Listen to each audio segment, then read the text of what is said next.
And we are back on Freshwaves. This is your host, Bren Masson, and we're talking with Angela Dacey.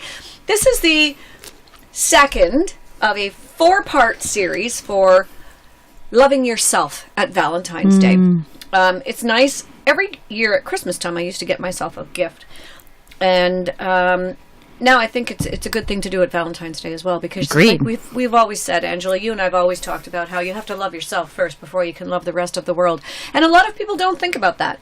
They think that their job, as a woman especially, is to take care of people around them and to love other people as much as they possibly can, love their husband, love their kids, and they forget about loving themselves. And it's not wrong to say before you go to bed at night, I love you. To yourself, not just to the people around you. Fill your glass so that you are full to the top. Whatever bubbles out the top and splashes on the rest of the world is for the rest of the world. But yours has to be full, or you end up running yourself dry. I think all women need to hear this. No offense, Jay. Women have this natural tendency to give, and they forget about giving back to themselves. And I always think, if your heart is like a gas tank and your body's the car, you drive, you're going to run out of gas. Yeah, exactly. And I don't think women sometimes realize that they're going to actually physically have problems if they don't smarten up. But at the same time, they wonder why they're exhausted. They wonder why they, don't have mental clarity, or why they can't get up in the morning. A lot of it's because they're exhausted from giving to everybody but themselves. Yeah. It's that airplane analogy, right? Like that if a plane's going down or the oxygen masks, end up coming down, you put yours on first, and then you help your children, and then you help others, because you can't do that if there's not oxygen for you. So I believe it's one of those things that we have to, it's not a selfish thing at all. It's a necessity. And it's a necessity, because you can't serve others if you haven't served yourself. And that's my company, right? My company's all about supporting women in self-love. Yeah. So I've seen it too many times, and it's important. So I know you can go into a jewelry store. I'm going to say Barthouse, because they're a great supporter of the station. They always have been, and a great supporter of the community here in Stouffville. So I love to promote them whenever I can. And you go into Barthow, and you can buy something for yourself. They also have another service, which I love, and I didn't talk to David about earlier, which I went in looking for a watch a few years ago, and I wanted a good watch. My absolute best watch was stolen in the Bahamas. Oh. It was a very unfortunate incident. Long story short, we were told to leave our carry-on at a specific place because we were at a very remote little island where there was no cars on the island. So they used golf carts to get you to and from the airport. So they had to be left at a certain spot so they could load the golf carts, then load the people, then take us to the airport. And it wasn't until I got home that I realized that the jewelry had been stolen out of my carry-on. Most of it was just one-of-a-kind craft show kind of stuff. That's what I tend to gravitate to, because I've never had the money to have diamonds and emeralds and things like that. So they were useless to anyone else. I'm sure they're probably in a garbage somewhere. But the gold onyx watch was hard to take. That's sad. So anyway, I went to get a watch, and I wanted a watch that I was going to wear, but my husband wanted to get me a nice gift for Valentine's Day. So I went to Barthow, and I picked out 3 watches. All 3 I would have loved to have. They wrote down the model numbers on a card, and then I said to my husband, I would like a watch. Go and talk to David. And of course, then he goes into David's, and they pull out the card, and they show him the 3 watches that I like, and he gets to choose. So it's still him choosing something for me out of 3 things that I would have been happy to own any one of the 3. Oh. And isn't that a neat thing? And did it happen? Yeah. Oh, good. And that's a really nice thing, because then the person who's buying you the gift still gets to have a hand in choosing something. Of course. But all 3 choices are choices that you're good with. That's good. I learned from that. I did that to my kids too. Okay, well, you've got 3 choices. All the 3 are choices that I'm good with. But it is true, and there's things that we do need, Exactly. And I think it's an important thing sometimes to be able to say okay with it. My daughter asked me the other day, what do you want for your birthday, Mom? Because it's coming up in March. I said, well, I don't need anything per se. And then I was like, oh, I actually need a new wallet. And I know exactly the store you should buy it. So I showed her the store and said, you choose whatever you like. But that would make me really happy. So I did say a new couch, but she's only 13, so she can't afford that. But no, I Nice. think it's important. Sometimes we need to take care of ourselves. Well, we do need to take care of ourselves first. And pink is the color for that, by the way. And the rose quartz stone, which is in my angel green necklace. was love. No, green's the balance of giving and receiving love. So when you are finding the balance of the flow of emotions, say you are, receiving and then you're giving over here, yes. But when it comes to having a lack of self-worth and believing that you don't deserve, you need the pink rose quartz, because pink is all about self-love. It's like the angels are giving you a gigantic hug saying you are worthy. We love you. Love yourself. The green is about the balance of giving and receiving love. So you don't want to be too much on the receiving end or even too much on the giving. But the pink is when we have issues with self-love, self-worth. Does that make sense? Yeah. But then, didn't you say once you had a room that was all pink? Oh, that was a bright magenta pink. So that wasn't a nice pink that I wanted to just lay down and sleep. So when I got divorced, right, in 2012, and I moved back into the home I was originally married in, changed it all up, renovated, because my lovely tenants trashed it. So I renovated it all and That thought would be to a story myself, for another show. I think. oh, it sure is. It sure is. But I painted that room pink and orange, but it was a vibrant pink, and when it was all done, it could have been on an interior design show. I thought it looked spectacular, but I couldn't sleep in it. So it was too much for me, and I woke up feeling like I constantly had a headache. Now the orange is living in present moment, and pink I was going for self-love, but orange is active, and it's a physical energy color. It's about play, not the best for sleeping. And the pink I chose was like this powerful punch of a magenta pink, which looked amazing with all my white accents, but it wasn't like, oh, love yourself and give yourself some tender time. I was going through emotional heartbreak. Like, not only did I have my divorce that was sudden, but my dad died suddenly. My son was ill. I had a lot of emotional pain. It was too active, and I needed a soft color. So that's why we use pastels, by the way, in babies' rooms. It's softer. Their energy is a little bit more sensitive than ours. Does that make sense? So yeah. I'm probably going on too much about the color. No, we're not. We're going to be talking about that next week, because you're joining us again next week, and we're going to do a lot of color work for self-love. Yeah, but I'm thinking then if you're talking about the bright pink, it's getting closer to a red, isn't it? It can be on the red hue or it can be on a violet, depending on which side you're going, right? So pink kind of encompasses all. So if you think of the energy chakra systems, red's at the bottom root, violet's at the top crown. Pink actually can combine both the red and the purple. So it depends on which area you're going. But without confusing the audience too much, my thought would be is that if you really are struggling with self-love, self-worth, and the best way to know this is when someone gives you a compliment, do you say thank you or do you make an excuse? So today I walked in, I said, oh my gosh, Brenda, I love your necklace and the color blue is beautiful on you. And you just said, oh, thank you. How many women are like, oh, this old thing, I just got this at a secondhand store. It's only like $2, blah, blah. And they put down the compliment that they just got. That's a really good indication. I will tell you that often. You know why I will tell you that? Oh, I got it at a secondhand store for $2 because that's to me. Like well, that's different. Okay, pardon me. That's yeah, but you're saying it because you're excited about that, not like, oh, you know what? I can't accept that compliment. It's just I know people have a hard time in our society. I think Canadians especially. It's one of the traits of us, unfortunately, is this inability to accept a compliment for what it is. My daughter actually said to me the other day, you know, Mom, when someone says they like something, how many times do you say, yeah, I like it too?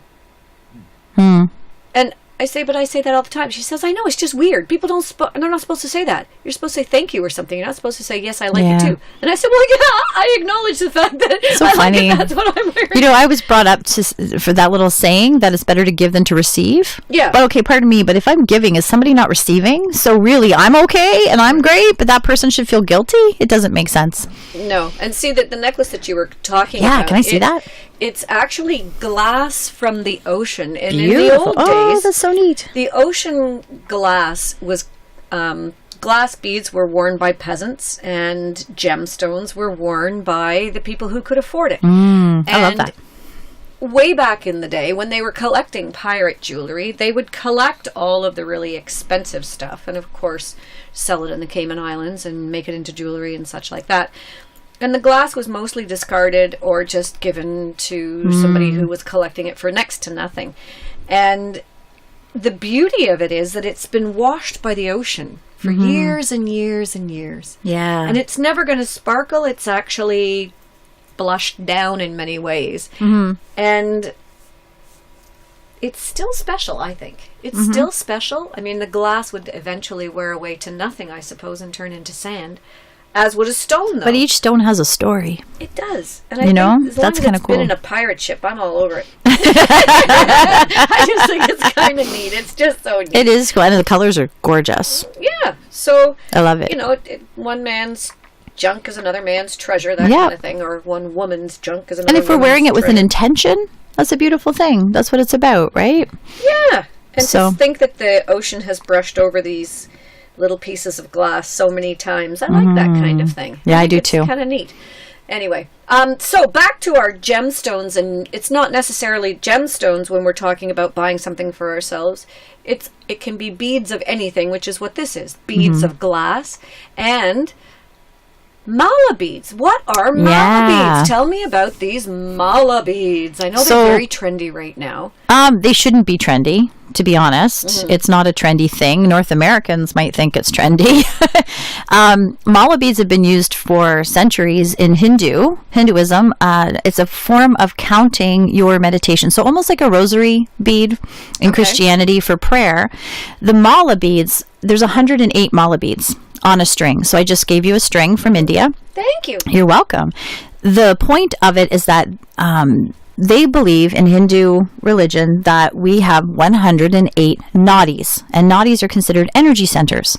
So every time we're going to chant... Jason, you're very naughty over there. So if you were going to chant even Om, right, which is the sound for the universal... Yeah, exactly. If you're going to chant Om, which is the universal word and sound for the connection to God, the highest energy, then you would chant Om. But as you're in that meditative state, you lose track of how many ohms. So, and you would want something to count. So the beads are just like the rosary beads where you're counting every time you say it. But there's 108. So they believe every single time you chant Om, for example, you're igniting. And Om means what? Om is a universal sound for the connection to God. It's considered the highest frequency when you chant Om. O-M. Yeah, because you hear them in the what's the name of that big huge church where everybody prays in India? Taj Mahal. Oh. And when they're all down on the floor. Yeah, they're all praying. And when they say Om, it's the craziest thing. I don't care what religion you are. But you feel that right in the center of your being. And when you're chanting, you eventually forget what you're saying and you feel it and sense it in your body. It becomes a meditative state. And if I'm getting anything wrong in your Hindu religion, I apologize, because I'm going by what I've learned from 10 years in the ashram, because I go to an ashram every year. And then having been blessed to go to India and also experience Buddhism, and where actually Buddha did his first talk in Varanasi, to seeing all the people who celebrate, with their Hindu religion. It's a beautiful thing. So mala beads are very, very well known, and I have my own, funny enough, I should have brought them today, made of gemstones. I have 108 beads that are all different gemstones so that I can use them, and I wore that in India just to receive all the energy as well. But it's a beautiful thing. So you're igniting your nadis, you're igniting your energy centers, so when you finish the 108 chants of whatever that chant may be for you, you are divinely open and connected to the highest power. So if people are wearing them and they don't understand them, just like I have this little beef about people who say namaste and they have no idea what it means. Don't say it or wear it unless you know. I mean, you can for the energy, don't get me wrong, but understand what you're wearing. Again, there's intention behind it. So, and you're counting. So I hope there's 108 after that. There is. Yeah. This is cool. And they're handmade. They're sandalwood beads, and that was actually bought in the market, all handmade. Everything I brought back was made by hand. Even my blue topaz ring. Everything is made by hand. So I carried it with me, and it's got some good energy in it. So I hope you like it. It doesn't look like there's 108, but there's 108. I just counted them. There's 108. It's pretty neat. So, which is why when I do my retreats, I call them soul mala. Because of the mala beads. Okay. You're opening and igniting 108 of your energy centers. But when we do Soul Mala and I do a retreat, which I'm hoping to do one actually coming up in 2020, it's been a while since I've held one. The whole point is you're igniting your soul. You're clearing out negative thoughts and energy and feelings, and you're getting your soul back to connection and back to ignited, so you live your purpose. So they're quite powerful. Does it help you to meditate then? Yes. So it gives you something to concentrate on. So yeah, so people sometimes have trouble meditating, right? Right. In a natural form of meditating, not just like gardening can be meditating for that matter, but when people want to sit and actually say something, even if they say thank you, if they want to do that, it's a way to count and a way to get you into that mindset where you don't really think. You're just there. You're just being. It's about getting out of your thoughts. Now, how come some of them have a different thing every so often? Different what? How do you mean? A different bead. When you look at some of these and they're plain like this, which is really pretty, and I like them plain, quite honestly. But then some of them you'll see a random red one here, and a random red one there, and a random green one here, and a random blue one there. It's just something... For me, design. Yeah? Mm-hmm. Okay. I actually strung and chakras. A mala myself. I had a bunch of beads, and I thought, I'm going to make one of those mala necklaces. I had no idea what it was, and I always meant to ask you what it was because I had no idea. Oh, I'm glad I brought you one. Did it all the way around, and then realized that the knot was going to be at the top, and the knot's supposed to be at the bottom. And I'm looking at this wonderful thing. I've had it hanging in my room now for 2 years, thinking, I have to restring that sucker. Because you're not supposed to have a knot at the top. It's supposed to be at the bottom. Your 108th is at the bottom. Yeah. I'm sure you can read into it and read even more and understand even more. I find it pretty fascinating. But like I said, I wore my gemstone one with me wherever I went just because I felt it was taking in the energy. So when we went to Varanasi, which is considered the oldest city in the world, with the Ganges River, which is the most holiest of all rivers, I wore my mala beads. Because for one, the gemstones have the energy. But for two, I just felt like I held the energy of the divine with me. So, yeah. So it's kind of cool. There's so many things, but this is why gemstones have been used around the world, like you said, for centuries and centuries, and you can use them in all different ways, shapes, and forms. You could even put them in your glasses. I've seen people with gemstones in the corner of their glasses and things like that. Oh, that'd be cool. I could do that. Yeah. Maybe it'll help me see better. My vision's not too great. Well, I think your vision's just fine. Oh, well, thank you. I've never seen you with anything that doesn't really match. Oh, well, good call.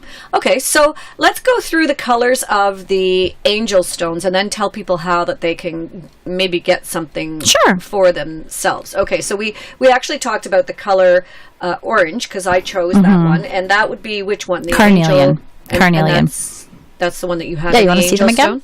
Yeah, and I put amethyst on right now. All right, so what's the properties of amethyst then? Okay, so as I tangle all of your necklaces. So let's go for the spiritual centers. The spiritual centers are your top chakra and your third eye, which sits in between your eyebrows. So the top is your crown, which is connected to your crown chakra, but also the color of violet, connection to the divine. Right. And the indigo is the one that's in the middle of the eyebrows that connects to your inner spirit. So I used amethyst for the crown and iolite for the inner spirit. So if there's a day where I'm feeling like, I just need to get a little bit quiet, a little bit tuned in, what's the big picture here? What's this about? Where's my connection to my angels and guides? I'll wear the iolite. I'll wear the indigo.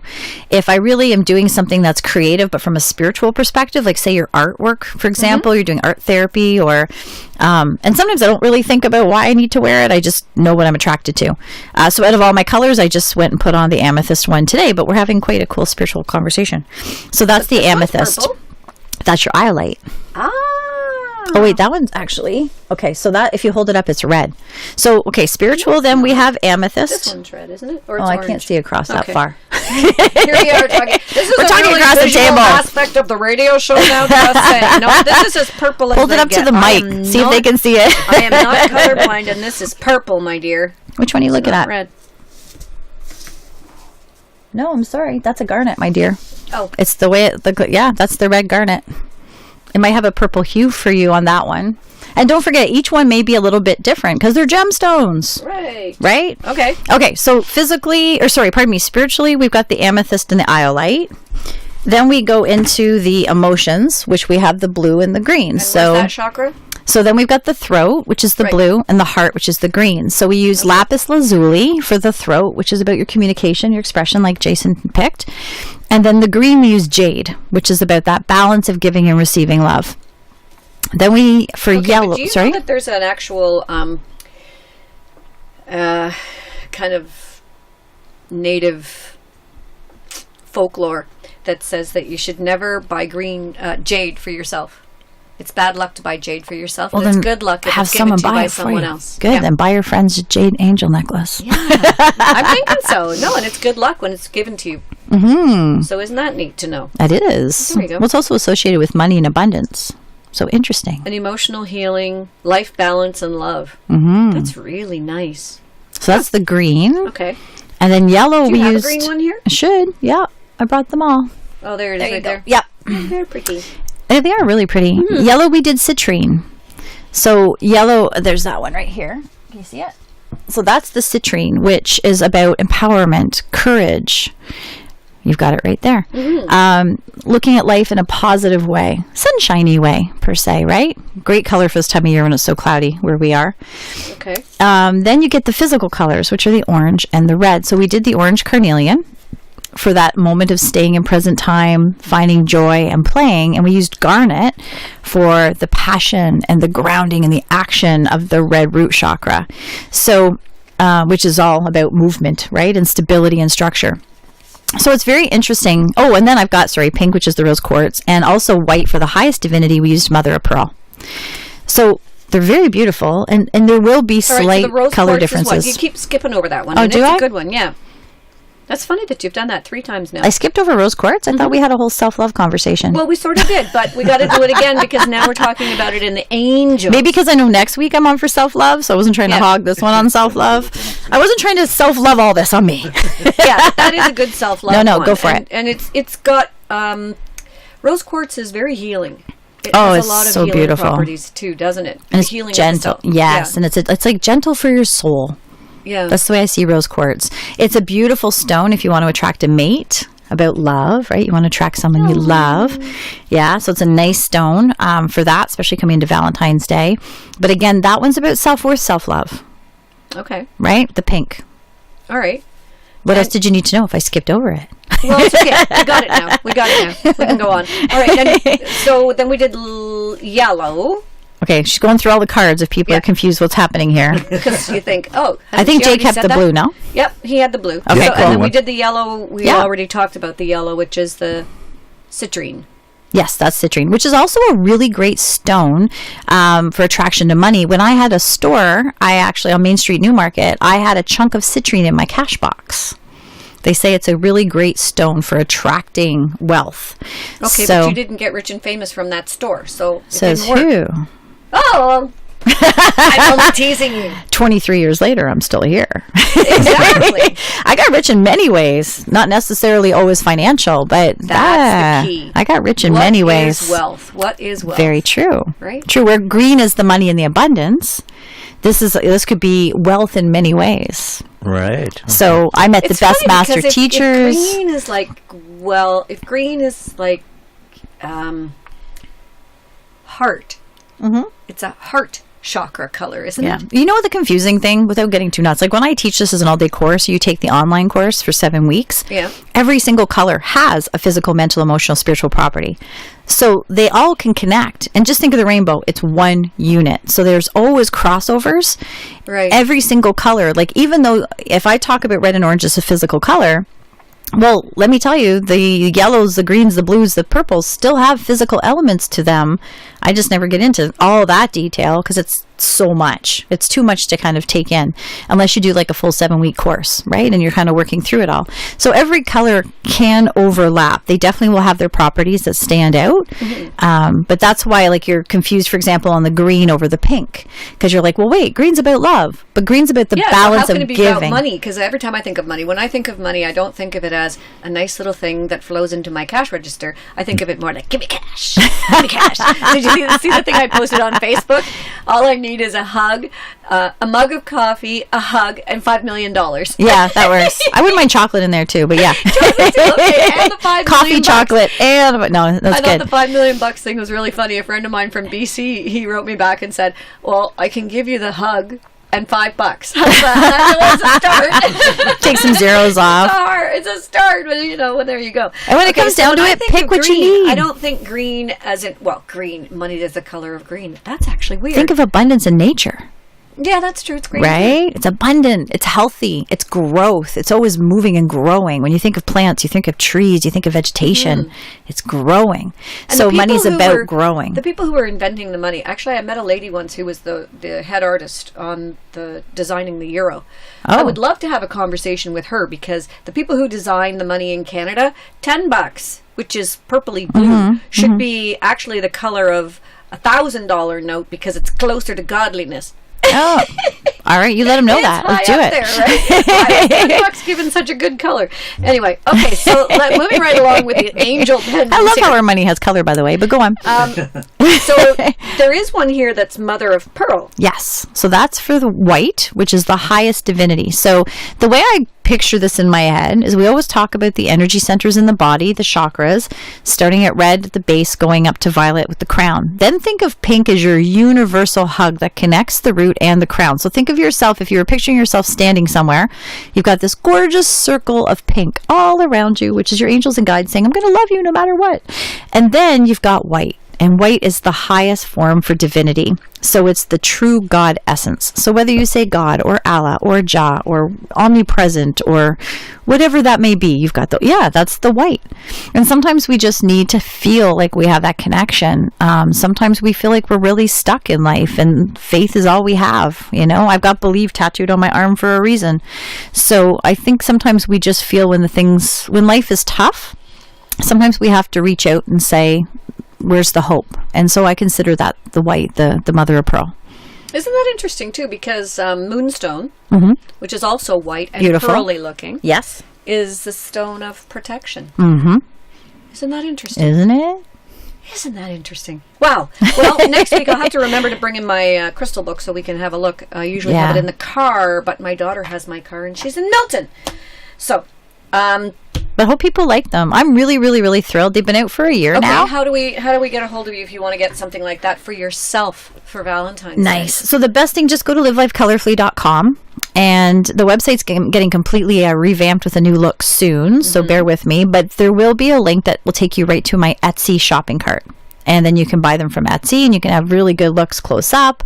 You can go onto Etsy and just type in Live Life Colorfully and you'll find me there too. All one word, but it's easy just to go to livelifecolorfully.com and then just get directed over. But yeah, and then every month I have a color of the month and I tell you about that color and that gemstone and what it means. And if you have questions, email me, shoot me a message. Okay. And then I can definitely help answer some questions. Right. And to tie in the two different halves of this show, if you've listened to the first and second part of our 4-part series, it's interesting to think when you look at these gemstones and you look at gemstones in general, maybe you'll rethink that beautiful piece that you were going to go and buy that is a gemstone that costs a whole lot of money, like an emerald or a sapphire or, all the different rubies, things like that. Maybe it's not just that it's a pretty red. Maybe you need to go and look a little deeper and wonder on those special occasions when you're going to rock that gemstone. Wonder what it means. Do stay tuned. Next week we've got our third part of this series. We'll have Angela on again and we're going to be talking about self-love and more about the colors and bringing them into your life. And in the second half of the show next week, we have Jessica Cahoon, who is a professional image consultant. And she's going to look at this whole thing from a very different perspective. But again, still on the subject of self-love and self-confidence. Nice. It's going to be a great time here on Fresh Waves. There's always something neat, always something new to learn. So go out there today, be kind to everyone you meet, smile. It's the best way you can volunteer the love from your heart, just to smile at someone who needs a smile. Nice. Have a great day, everyone. Be safe, and we'll see you next time. Thanks. You've been listening to Fresh Waves, a Whistle FM production. I'm your host, Brenda Masson, and our technical producer is Jason Rumball. Tune in every Wednesday at 10 a.m. for Fresh Waves here on Whistle FM, 102.9 on the FM dial, and whistlefm.com anywhere in the world. Fresh Waves is available on podcast too. Just go to whistlefm.ca or freshwaves.ca. We podcast all of the Fresh Waves shows so that you can listen at your leisure. Fresh Waves. It really is